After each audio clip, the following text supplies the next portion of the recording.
berikutnya kita mengulangi terlebih dahulu hadis-hadis yang sudah kita pelajari kemarin. Dari hadis yang ke-12 disebutkan bahwa Rasul Shallallahu Alaihi Wasallam selalu sholat 2 rakaat setelah asar di rumah Aisyah radhiyallahu anha. Dan ini diperselisihkan oleh para ulama, apakah ini khusus bagi Nabi Shallallahu Alaihi Wasallam. Tetapi hadis yang menunjukkan itu khusus dari Nabi adalah hadis yang dhaif. Sehingga pendapat yang mengatakan boleh setelah asar salat sunnah selama matahari masih putih adalah pendapat yang kuat dan hadisnya sahih dalam Sunan Abu Dawud. Kemudian pada hadis 13 ada istilah sholatul buyut, sholat rumah, yaitu sholat yang semestinya dilakukan di rumah, yaitu sholat sunnah setelah maghrib. Dan ini tidak hanya berlaku untuk setelah maghrib saja, tetapi setelah sholat-sholat yang lainnya pun lebih bagus di rumah, karena pahalanya lebih besar di hadapan Allah Subhanahu wa Ta'ala.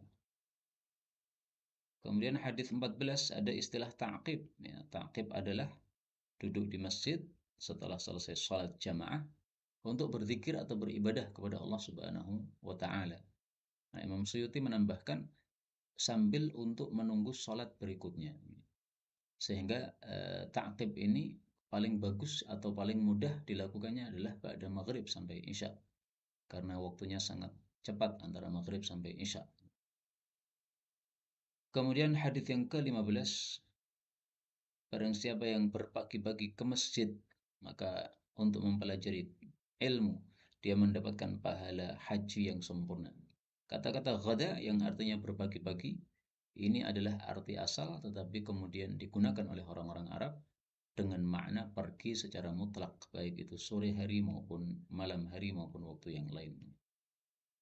Hadis yang ke-16, bimangzilatil mujahid, orang yang menuntut ilmu, datang ke masjid untuk menuntut ilmu atau menyampaikan ilmu, setingkat dengan mujahid fisabilillah. Kenapa setingkat dengan mujahid? Karena Islam tegak dengan dua perkara, bisinani wal bayani. Bisinan dengan senjata, wal bayan, dan dengan penjelasan atau dengan ilmu. Karena itulah Allah menghasung dua-duanya di dalam surah At-Taubah, falaula nafaru min kulli firqatin minhum ta'ifatul liyatafaqahu fid din. Disuruh sebagiannya jihad, sebagiannya lagi tafaqquh fid din, menunjukkan pentingnya dua perkara tersebut. Baik, inilah pengulangan kita terhadap hadis-hadis yang sudah kita pelajari. Sekarang kita lanjutkan hadis berikutnya, yaitu hadis yang ke-17. فقال المؤلف حفظه الله تعالى ونفعنا به وبعلومه في الدارين آمين. الحديث السابع عشر، حديث yang ke-17. An Aisyah radhiyallahu anha qalat, Aisyah mengatakan, arba'un, 4 rakaat ba'dal isya'i, setelah isya, ya'dilna, sebanding, bimithlihinna, dengan semisalnya, yaitu dengan 4 rakaat juga, min lailatul qadri, di malam lailatul qadar. Hadis riwayat Ibnu Abi Syaibah di dalam kitab Musannaf, walahu syawahid, dan hadis ini memiliki syahid-syahid, yaitu penguat-penguat, mauqufah yang sifatnya mauquf. Mauquf itu adalah riwayat-riwayat yang merupakan perkataan-perkataan sahabat-sahabat Nabi Shallallahu Alaihi Wasallam. Kaum muslimin rahimani wa rahimakumullah, hadis ini memang mauquf, yaitu hanya perkataan sahabat. Asalnya perkataan sahabat itu tidak bisa dijadikan sebagai dalil. Tetapi di sini bisa dijadikan sebagai dalil. Kenapa? Karena dia itu marfu'un hukman, ya, dihukumi seolah-olah sabda Nabi Shallallahu Alaihi Wasallam. Kenapa? Karena ini bicara masalah gaib, masalah pahala. Masalah pahala itu masalah gaib yang tidak mungkin orang tahu kecuali dari wahyu Allah Subhanahu Wa Taala. Nah, maka hadis-hadis seperti ini, hadis yang merupakan perkataan sahabat Nabi tetapi bicara masalah gaib, itu dipahami oleh para ulama sebagai hadis yang marfu', yaitu hadis yang seolah-olah sabda Nabi Shallallahu Alaihi Wasallam.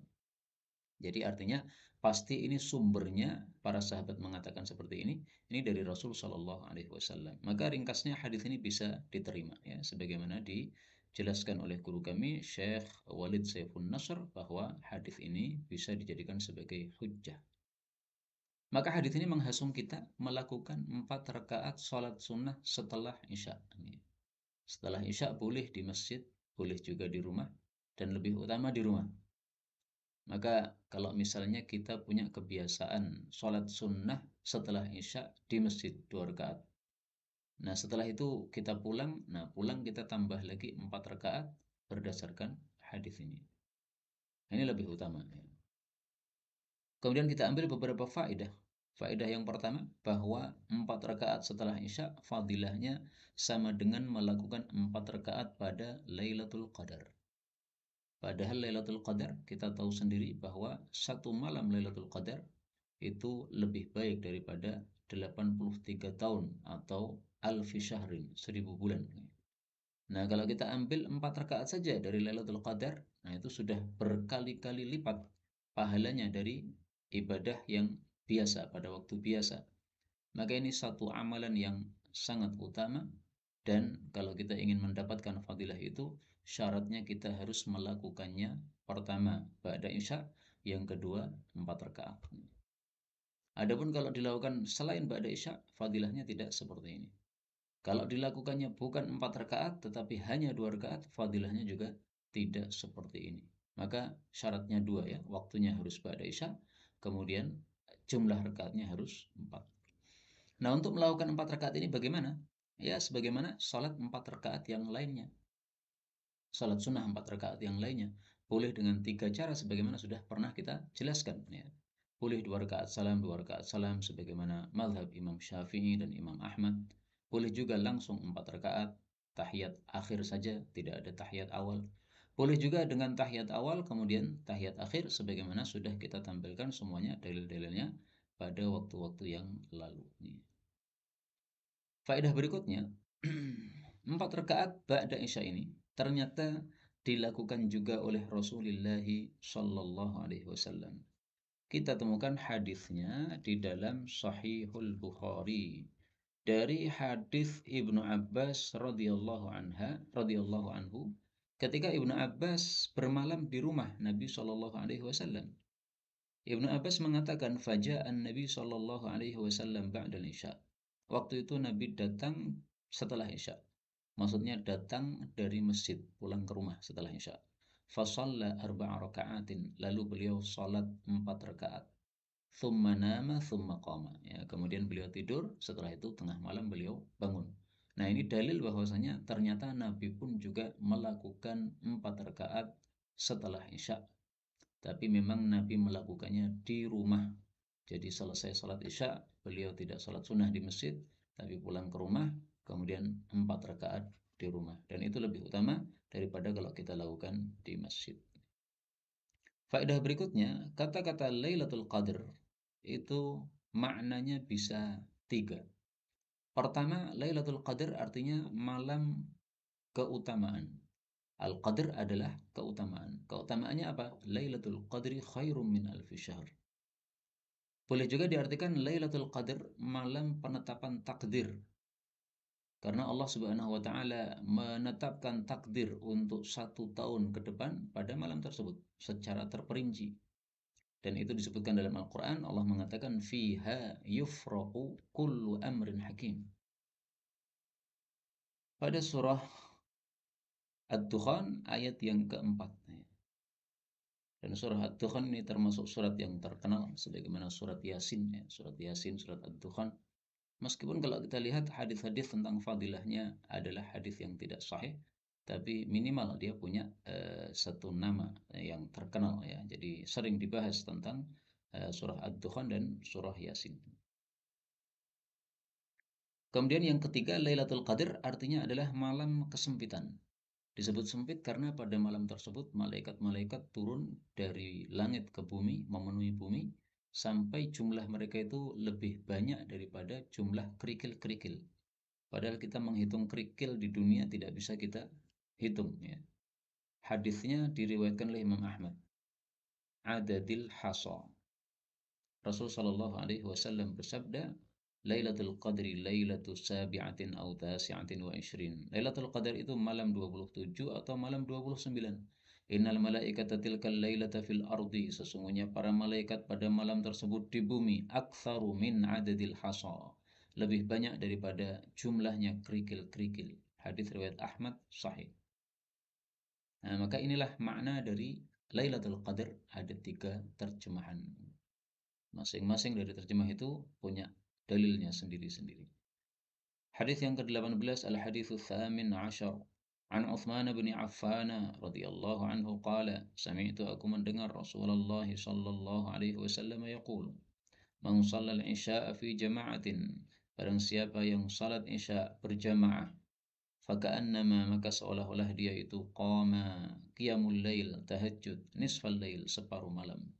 Wa man shallal isya wa man shallal subha fi jama'ah, barang siapa yang salat subuh berjamaah, faka'annama shallal laila kullah, maka seolah-olah dia telah salat malam semalam suntuk.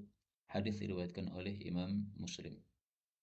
Hadis ini menghasung kita untuk salat isya dan salat subuh berjamaah. Dan ini kata-kata berjamaah bagi wanita bisa dilakukan di rumah, meskipun boleh juga dilakukan di masjid. Adapun untuk laki-laki, maka hendaklah melakukan jamaahnya di masjid, karena laki-laki diwajibkan untuk datang ke masjid untuk salat jamaah menurut pendapat sebagian ulama rahimahumullahu ta'ala. Fadilah menghadiri salat jamaah isya adalah pahalanya seperti salat malam semalam suntuk, separuh malam.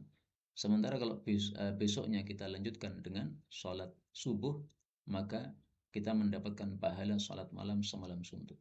Jadi salat isya seolah-olah separuh malam, salat subuhnya seolah-olah separuh malam. Nah, digabung menjadi semalam suntuk. Demikian menurut penjelasan sebagian ulama. Sebagian lagi memahami tidak begitu. Salat isya saja itu adalah pahalanya seperti salat malam setengah malam. Adapun salat subuh saja, maka pahalanya seperti salat malam semalam suntuk. Wallahu a'lam bishawab. Ya, mudah-mudahan kita mendapatkan pahala yang terbanyak saja. Karena itu sangat rugi orang yang salat isya dan salat subuhnya tidak berjamaah, karena mereka sudah melenyapkan atau menelantarkan pahala yang sangat banyak sekali dari Allah Subhanahu wa Ta'ala. Apakah kita mampu sholat separuh malam? Separuh malam itu sama dengan 4,5 jam. Daripada isya sampai dengan subuh itu ada 9 jam. Apakah kita mampu sholat malam 4,5 jam? Kita tidak mampu. Apalagi sholat malam 9 jam, tidak mampu. Nah, ternyata Allah Subhanahu wa Ta'ala memberikan keringanan kepada kita dengan cara kita melakukan sholat subuh dan isya berjamaah. Dan itulah rahasianya kenapa Rasulullah Shallallahu Alaihi Wasallam bersabda pada hadis yang nanti akan datang insyaallah Ta'ala. Beliau mengatakan, walau ya'lamuna ma fihima, kalau orang-orang munafik mengetahui fadilah yang ada pada salat isya dan subuh, la atauhuma walau habwa, sungguh mereka akan mendatangi dua salat tersebut, yaitu berjamaah di masjid, meskipun harus merangkak. Ini hadis muttafaqun alaih. Nah, apa yang ada pada keduanya? Yaitu fadilah yang besar. Fadilahnya apa? Fadilahnya tadi, pahalanya seperti salat malam semalam suntuk. Kita ambil beberapa faedah dari hadis yang ke-18 ini. Faedah yang pertama, rawi hadis ini adalah Utsman bin Affan. Dia dijuluki Dzun-Nurain, mempunyai 2 sinar karena dia menikahi 2 putri Rasul sallallahu alaihi wasallam, yaitu Ummu Kulthum dan Ruqayyah. Adapun anak Nabi yang lain, Fatimah dinikahi oleh Ali, kemudian Zainab dinikahi lagi oleh kerabat Nabi sallallahu alaihi wasallam. Faedah berikutnya, hadis ini menunjukkan rahmat Allah Subhanahu wa Ta'ala yang sangat besar, sehingga Allah memberikan pahala yang banyak dengan amalan yang sedikit. Salat isya berjamaah berapa menit? Paling-paling 15 menit. Itu pahalanya seperti salat tahajud 4,5 jam. Salat subuh paling-paling 15 menit, pahalanya seperti salat semalam suntuk 9 jam. Nah, ini kalau kita lakukan salat isya dan subuh secara berjamaah. Kemudian hadis ini sekaligus menunjukkan juga bahwa pahala itu dibesarkan oleh Allah Subhanahu wa Ta'ala ketika amalannya berat.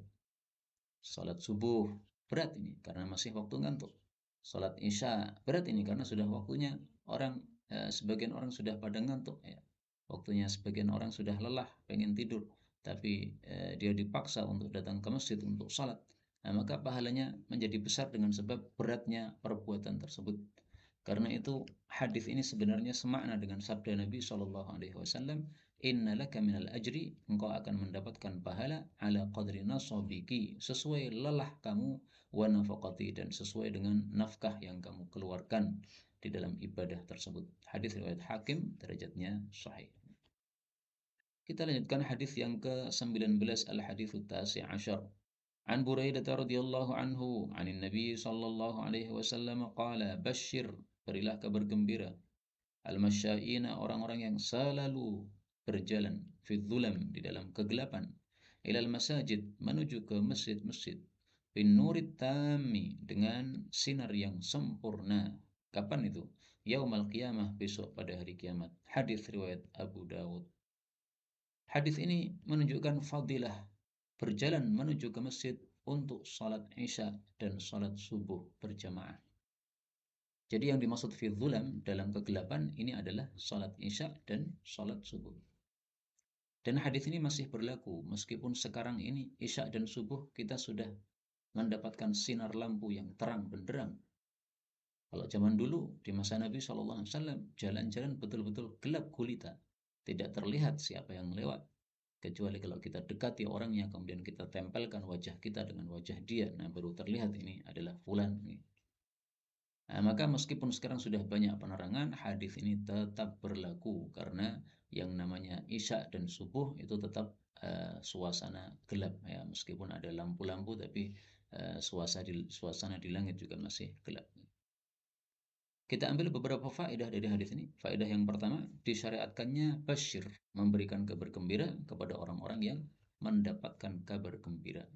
Karena hal ini termasuk sururun tudkhiluhu ala muslim, termasuk menyenangkan hati seorang muslim, dan menyenangkan hati seorang muslim termasuk amalan yang sangat-sangat disukai oleh Allah Subhanahu wa taala. Rasul bersabda, wa ahabbul a'mali ila Allah azza wa jalla sururun tudkhiluhu ala muslim. Amal paling dicintai oleh Allah adalah memasukkan kebahagiaan pada hatinya orang muslim.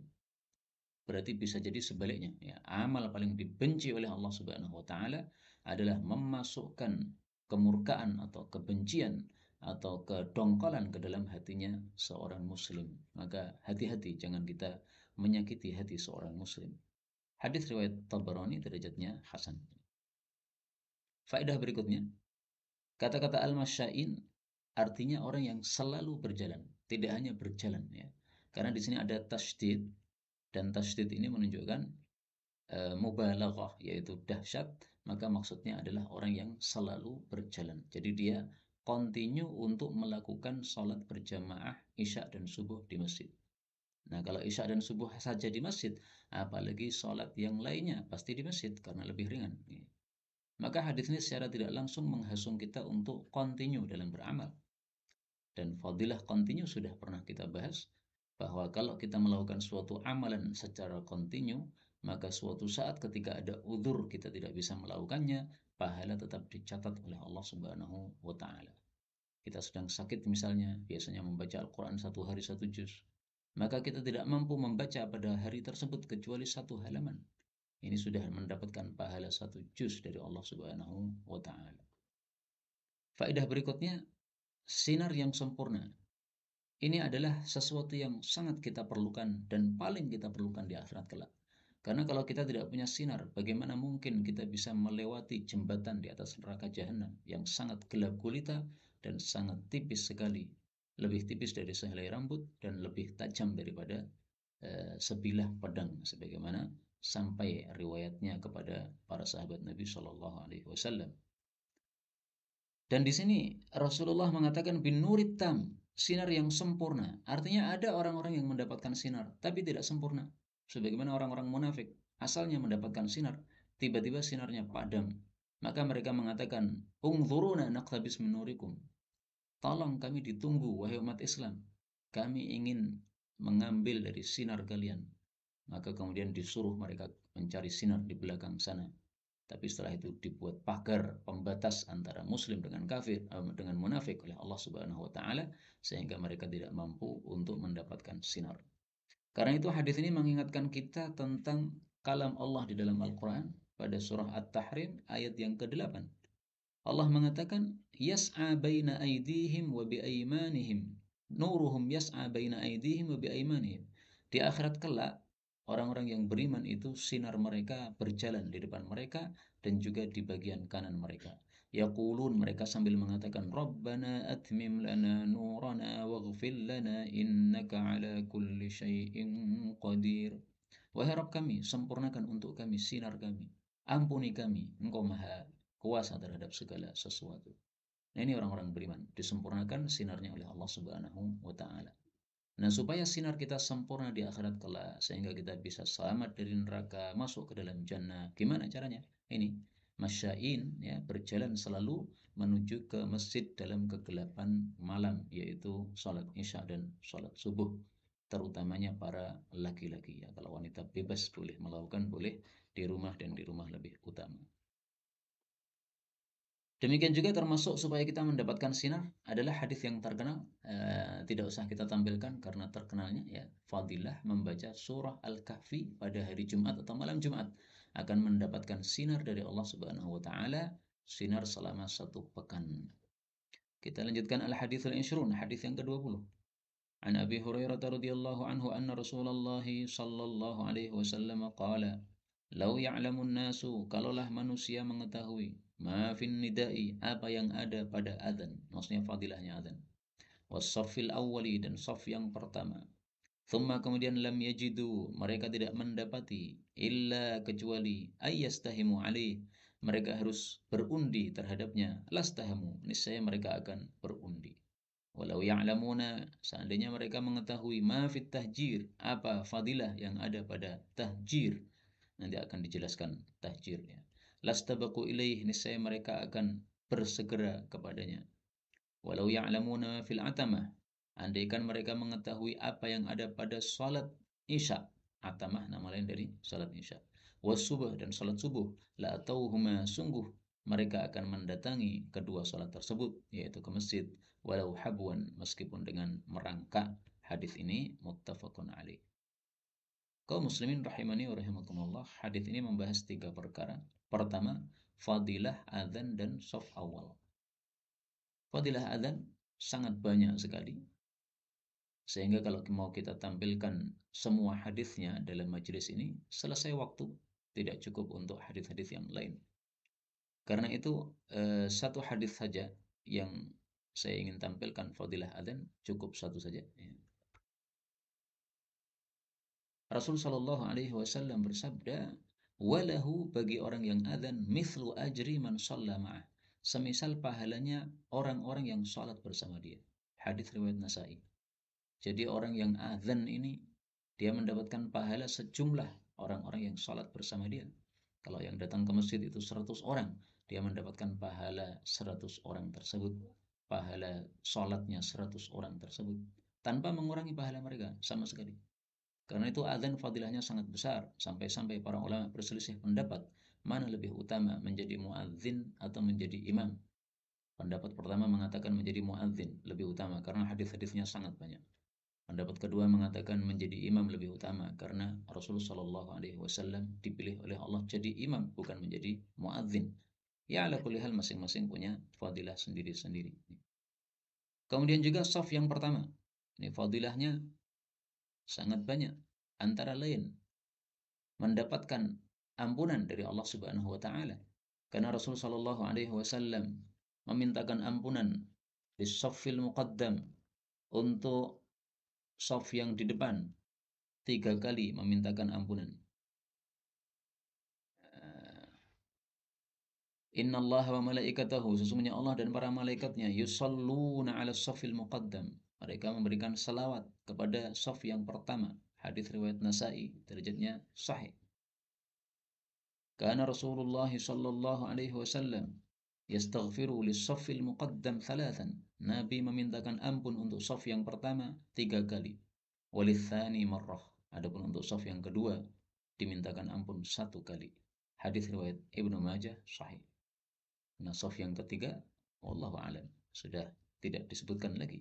Karena itu Paling bagus kita sholatnya di shaf pertama, kalau tidak bisa di shaf yang kedua. Faedah berikutnya, hadis ini menunjukkan fadilah tahjir. Tahjir adalah tabkir ila salawat, bersegera menuju kepada sholat 5 waktu.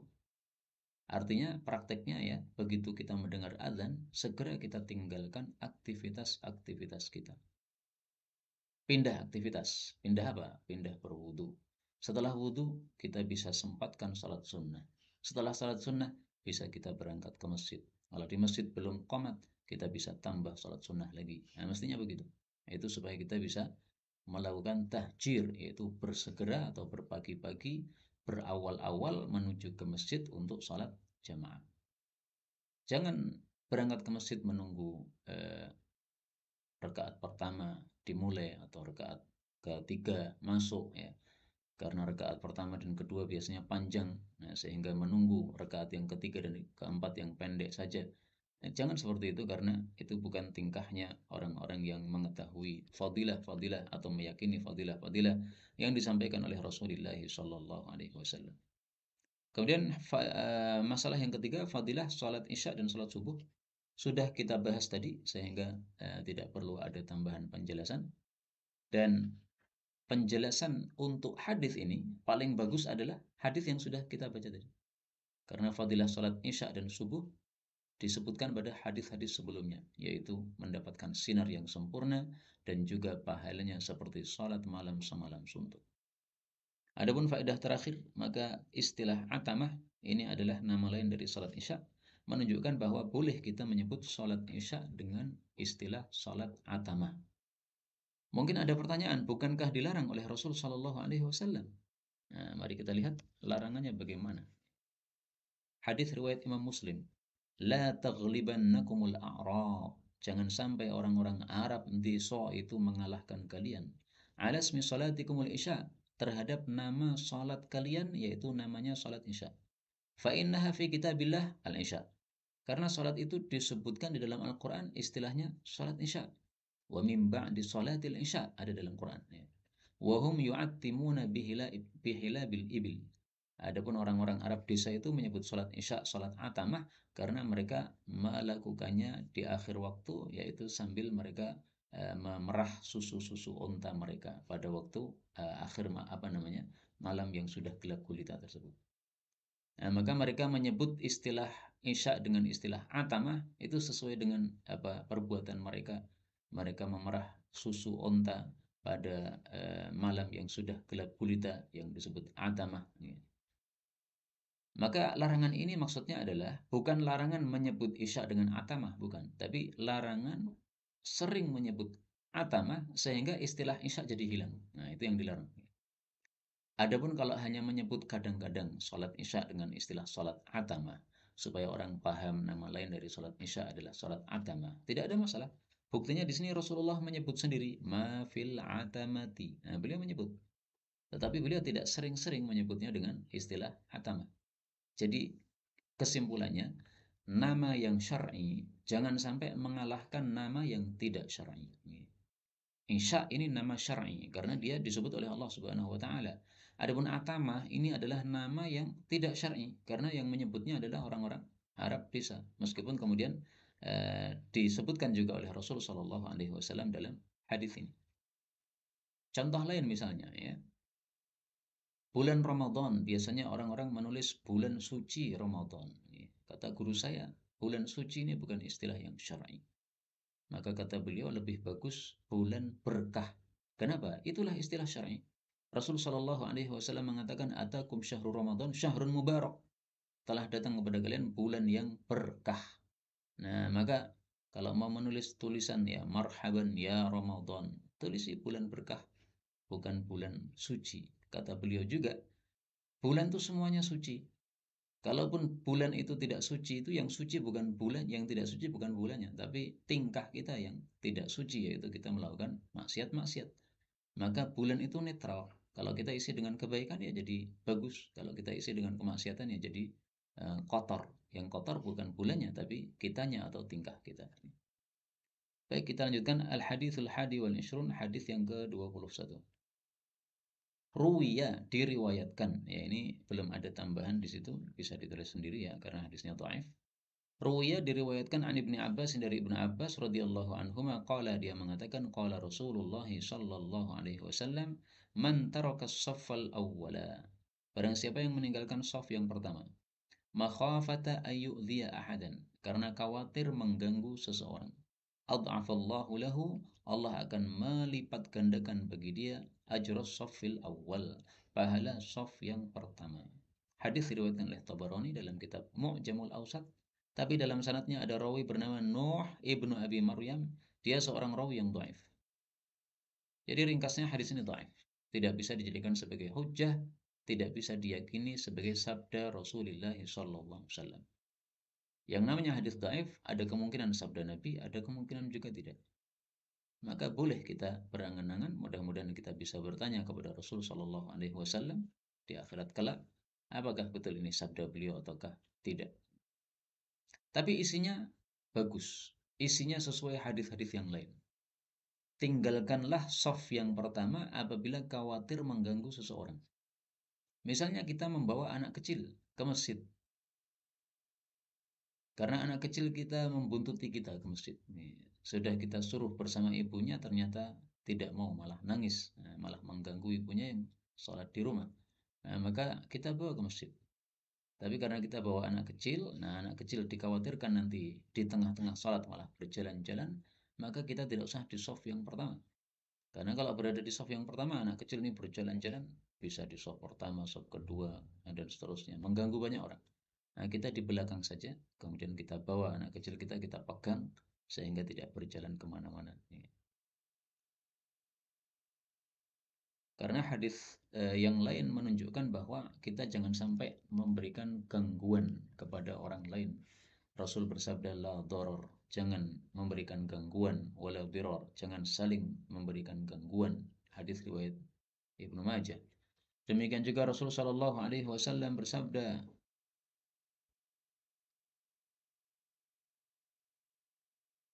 wala tarfa'u aswatakum. Kalau ada orang salat, jangan kalian keraskan suara kalian. Fatu'dzul mu'minin, kalian akan mengganggu orang-orang yang beriman. Jadi ada orang sedang salat, kita mengeraskan suara, baik dengan bacaan Quran, baik dengan ngobrol, itu akan mengganggu. Nah, maka hadis-hadis ini melarang kita mengganggu kaum mukminin, terutama dalam ibadah salat mereka. Maka wajarlah kalau di sini tadi disampaikan meninggalkan shaf yang pertama khawatir mengganggu seseorang. Fadilahnya apa? Allah akan melebihkan kepada dia, melipat gandakan pahala shaf yang pertama. Artinya Allah ganti pahala yang lebih baik. Dan makna ini, ya ini seseorang meninggalkan sesuatu karena Allah, kemudian Allah beri ganti yang lebih baik. Ini maknanya kita temukan dalam hadis yang sahih. Di dalam Musnad Ahmad. Ya, kata kuncinya, innaka lan tada'a. Sesungguhnya engkau tidak akan meninggalkan syai'an, sesuatu, lillah, karena Allah Azza wa Jal, illa, kecuali abdalakallahu bihi, Allah akan memberikan ganti kepada engkau dengan sebab itu, ma huwa khairul laka minhu, sesuatu yang lebih baik untuk kamu daripada yang kamu tinggalkan. Kita tinggalkan shaf yang pertama, padahal kita sangat pengen di shaf pertama. Kenapa? Karena ada sesuatu hal, uzur ya, kita khawatir mengganggu orang. Nah, maka kita di belakang supaya tidak mengganggu. Mungkin misalnya kita habis kerja keras, kemudian belum sempat mandi karena air tidak ada, sehingga keringatan masih bercucuran, sehingga kita akan mengganggu dengan bau keringat kita. Nah, kita pilih shaf yang paling belakang bersama anak-anak kecil, sehingga baunya tidak akan begitu mengganggu, karena anak-anak kecil masih belum banyak membedakan antara bau enak dan tidak. Demikian juga karena anak-anak kecil lebih rendah daripada kita, sehingga bau keringat kita tidak sampai masuk pada hidung mereka. Nah, ini karena kita belum sempat mandi, kita sholatnya di belakang, meninggalkan shaf yang pertama. Nah, ini sesuatu yang bagus. Ini meninggalkan karena Allah, yaitu meninggalkan supaya kita tidak mengganggu orang, karena mengganggu orang dilarang oleh Allah Subhanahu wa taala. Nah, hadis ini mengatakan Allah akan memberikan ganti yang lebih bagus.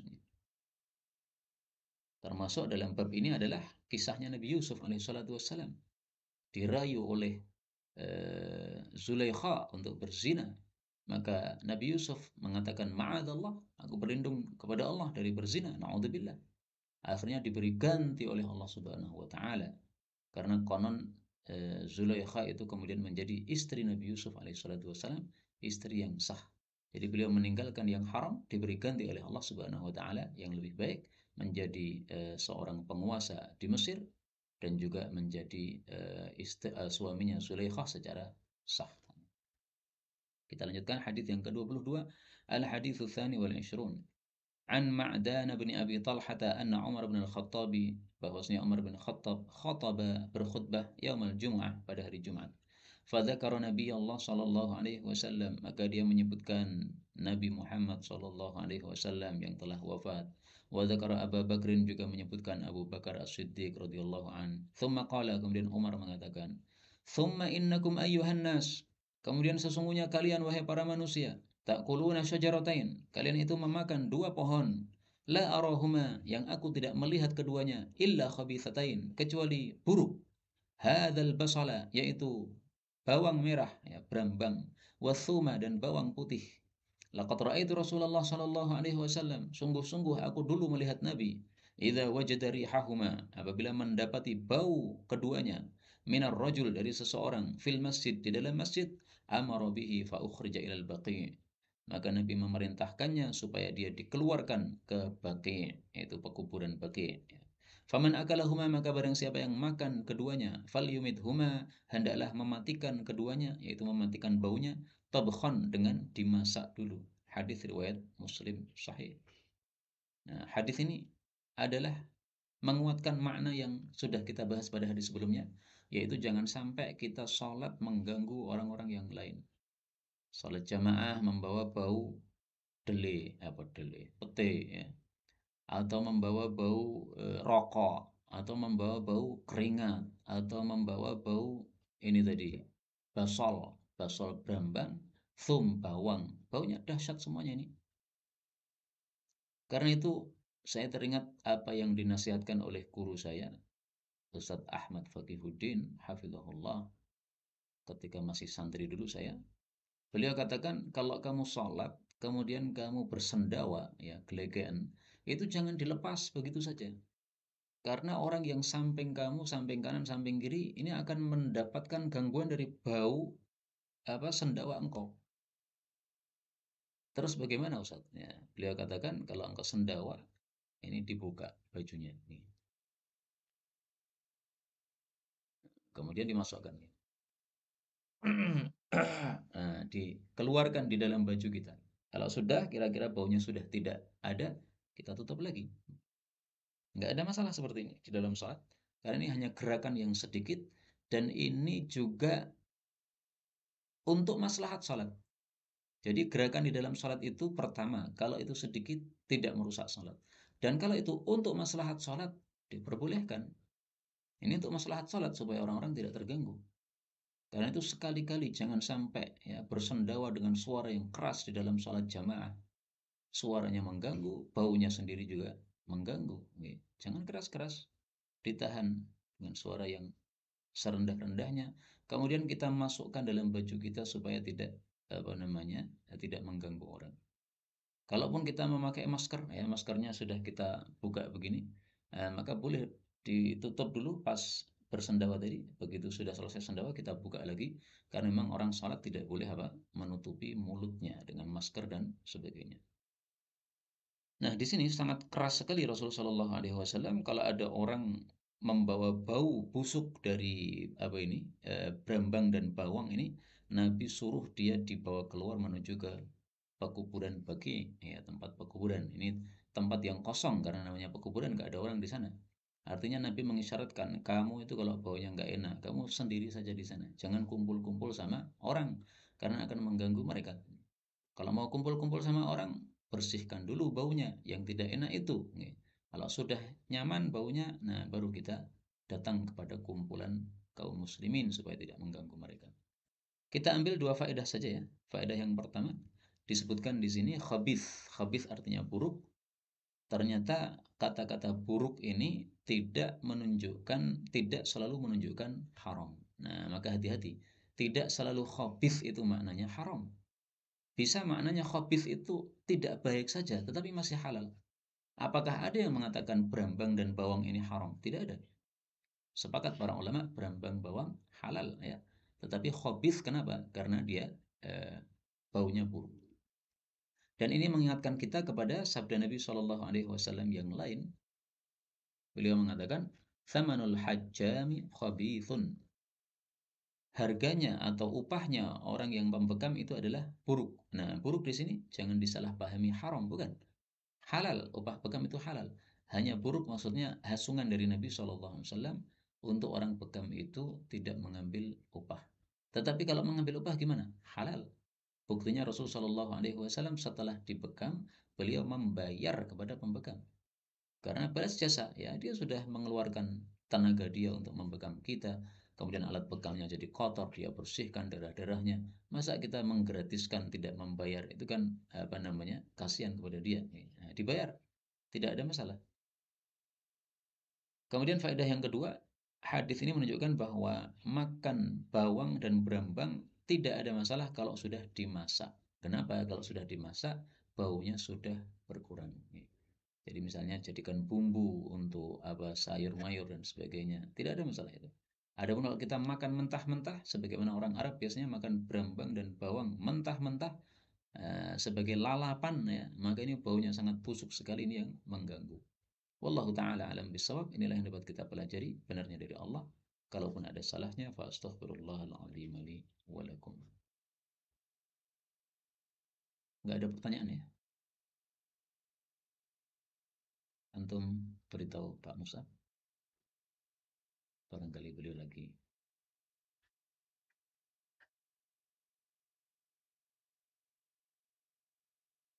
Kemarin sebenarnya ada pertanyaan ya, cuma saya lupa karena langsung dikirim ke WA saya. Mestinya pertanyaan jangan ke WA saya, ke WA panitia.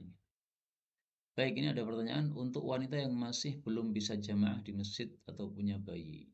Untuk jamaah Isya, bolehkah diimami suami setelah jamaah di masjid? Sangat bisa. Ya, silahkan. Antum semangatnya bagus.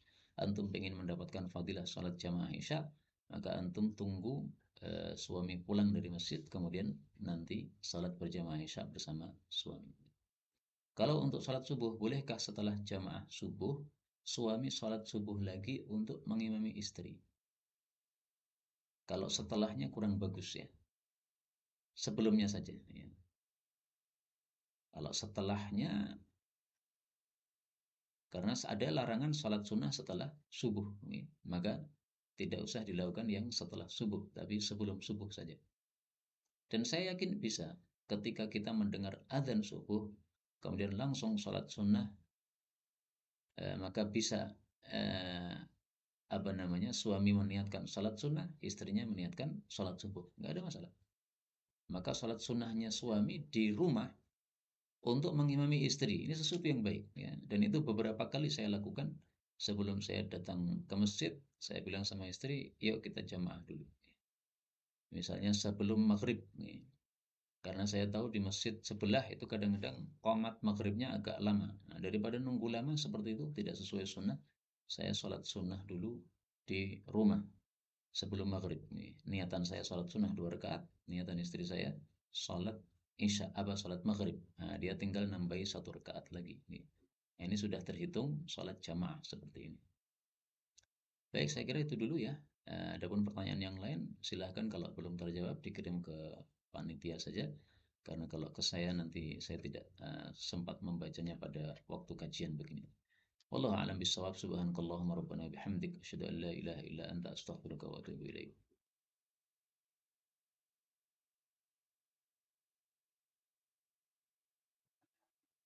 Nggih.